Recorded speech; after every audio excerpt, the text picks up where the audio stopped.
সুপ্রভাত বন্ধুরা,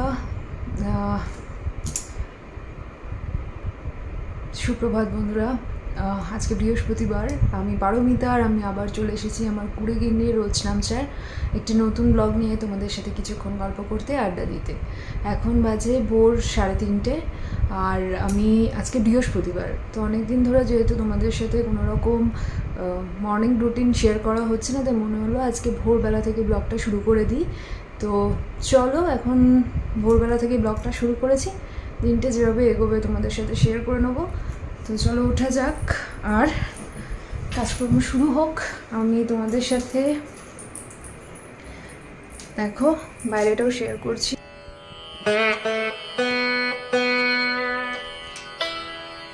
অন্ধকার হয়ে আছে, তো আলো টালো সব জ্বালাতেই হবে।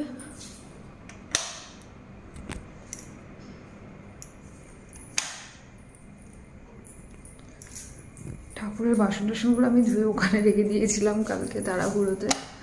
এখন সারা ঘরে লাইট জ্বালিয়ে নিলাম।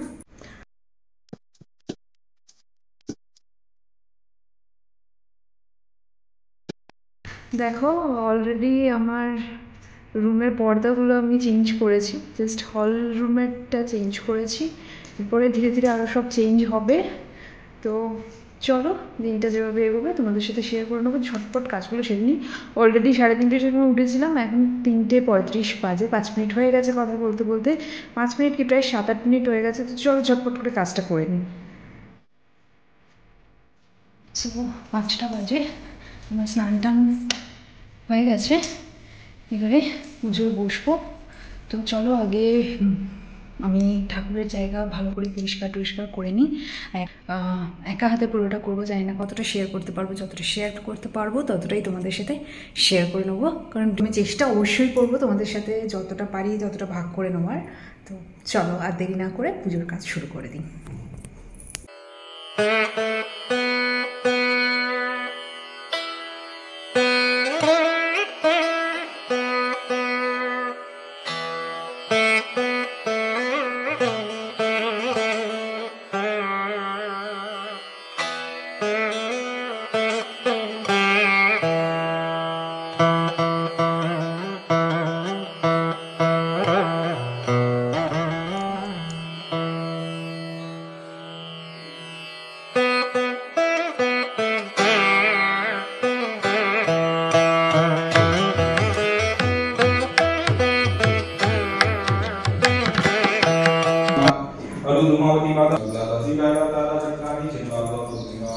তো আমার পুজো হয়ে গেছে। ওখানে যেহেতু অভিজিৎ পুজো করছিল, তাই আর ওখানটা কথা বলিনি।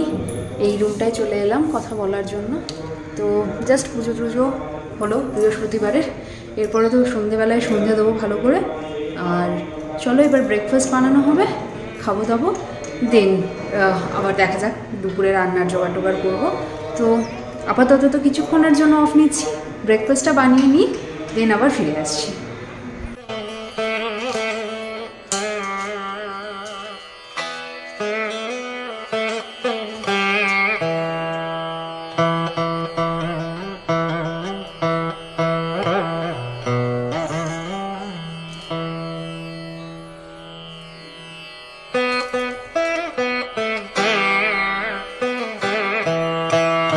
ব্রেকফাস্ট করে আমি চলে এসেছি লাঞ্চের প্রস্তুতি নিতে। আজকে একটা নতুন রেসিপি বানাবো, প্রথমবার বানাবো কারি পকোড়া।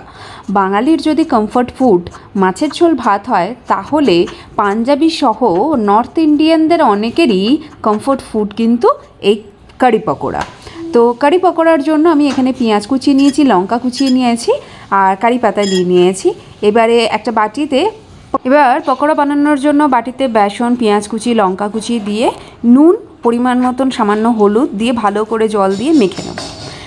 মণ্ডটা একটু শক্ত শক্ত হবে আর পকোড়াগুলো ছোটো ছোটো শেপে করতে হবে। তারপর কড়াইতে তেল গরম করে আমরা পকোড়াগুলোকে ভেজে তুলে রেখে দেবো। অত্যন্ত সহজ আর সুস্বাদু এই রেসিপিটি, আর গরমকালের জন্য ভীষণ আদর্শ। শরীরকে ঠান্ডা রাখতেও খুবইভাবে সাহায্য করে। হাতে মোটামুটি 20 মিনিট সময় থাকলেই খুব সহজে এটা বানিয়ে নেওয়া যায়, আর শুধুমাত্র একটা পদ দিয়েই পুরো ভাত খাওয়া হয়ে যেতে পারে। যতক্ষণে পকোড়া ভাজা হচ্ছে আমরা কারির প্রস্তুতিও সাইড বাই সাইড করে নেবো। একটা বাটির মধ্যে পরিমাণ মতন বেসন, পরিমাণ মতন দই, এখানে আমি 4 চামচ বেসন এবং 4 টেবিল চামচ দই নিয়েছি।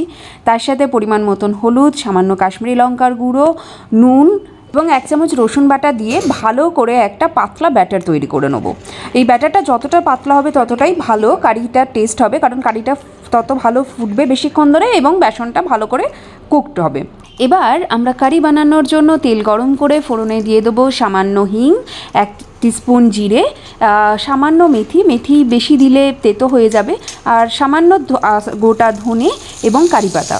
এই ফোড়ন থেকে কয়েক সেকেন্ড ফোড়নের গন্ধ বেরোলেই আমরা ওই যে বেসন দইয়ের যে ব্যাটারটা করে রেখেছি সেই ব্যাটারটা দিয়ে ভালো করে নাড়িয়ে ফুটতে ছেড়ে দেবো। ততক্ষণে ওই ব্যাটারটা ফুটে কারিটা তৈরি হবে, ততক্ষণে আমরা একটা আলাদা করে ফোড়ন দিয়ে নেবো, যেটার জন্য আমরা একটা আলাদা প্যানের মধ্যে কিছুটা ঘি গরম করে তার মধ্যে সামান্য হিং, সামান্য গোটা জিরে, শুকনো লঙ্কা, সর্ষে, কাঁচা লঙ্কা ফোড়ন দিয়ে তার মধ্যে পেঁয়াজটাকে একটু ভালো করে ভেজে নিয়ে সামান্য কাশ্মীরি লঙ্কার গুঁড়ো তাতে দিয়ে একটা ফোড়ন, তার সাথে চিলি অয়েলের মতন একটা ব্যাপার তৈরি করে সেটা ওই যে কারিটা বানানো হয়ে গেছে তার উপরে অ্যাজ আ ফোড়ন হিসেবে দিয়ে দেবো।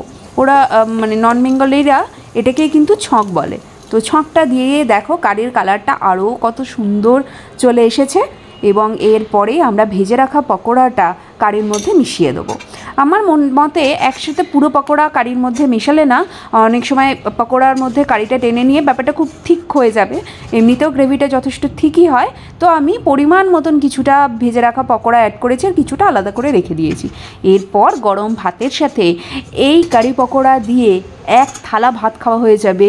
যদি বিশ্বাস না হয় একবার বানিয়ে দেখো। কিন্তু আমি নিজে খুব একটা নন বেঙ্গলি খাবারের সাথে আমার টেস্ট পাট পরিচিত ছিল না, কিন্তু ওই যে বাড়ির বাইরে থাকার সুবাদে আমরা বিভিন্ন রকম খাবার দাবার নিয়ে এখন এক্সপেরিমেন্ট করি, বিভিন্ন খাবার দাবার অর্ডার করে খেয়ে ভালো লাগলে সেটা বাড়িতে বানানোর চেষ্টা করি। তো আজকে সেটাই বানিয়েছিলাম, আর বানানোর পর মনে হয়েছে এই গরমে অন্তত এই কারি পকোড়া আমার বাড়িতে বার তৈরি হবে। যাই, লাঞ্চ হয়ে যাবার পর অনেকক্ষণ তোমাদের সামনে আসা হয়নি, এখন সন্ধে দিয়ে চলে এসেছি তোমাদের সামনে। আর আমাদের ব্লগটা আজকে শুরু হয়েছিল এই ঠাকুরঘরের সামনে থেকে, আর আজকের মতন ব্লগটাকে এখানেই শেষ করছি, এই ঠাকুরঘরের সামনেই। তো আমাদের ব্লগটা যদি তোমাদের ভালো লেগে থাকে তাহলে অবশ্যই লাইক করো, কমেন্ট করে জানিও তোমাদের আমাদের ব্লগগুলো কেমন লাগছে। যদি খুব ভালো লেগে থাকে তাহলে অবশ্যই বন্ধুবান্ধব রিলেটিভসদের সাথে শেয়ার করো।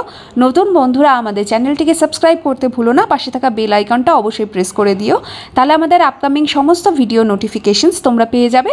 আর যদি আমার এই ব্লগটা আমার ফেসবুক পেজ থেকে দেখে থাকো তাহলে অবশ্যই পেজটিকে ফলো করে দিও। তো আজকের মতন এই পর্যন্তই।